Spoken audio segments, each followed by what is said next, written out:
la République algérienne et le Royaume du Maroc. Il faut regarder la réalité en face. L'Algérie n'a pas d'histoire propre. N'ayant jamais existé en tant qu'État jusqu'à l'indépendance, l'Empire ottoman, après en avoir chassé les Espagnols qui étaient installés à Oran et Tlemcen, a occupé le pays de 1515 à 1830.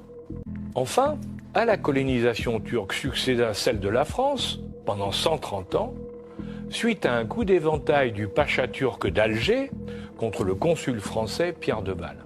C'est donc une erreur de croire qu'il y a eu une nation et une histoire algérienne, puisque sa première expression nationale a été la guerre d'indépendance contre les Français de 1954 à 1962. Il est légitime de se poser la question de la réussite apparente de son voisin marocain, dont le produit intérieur brut est d'un quart inférieur à celui de l'Algérie et qui ne possède pas d'énergie fossile. Une évidence s'impose. La problématique de ce dernier est totalement différente, car c'est un royaume avec une histoire millénaire.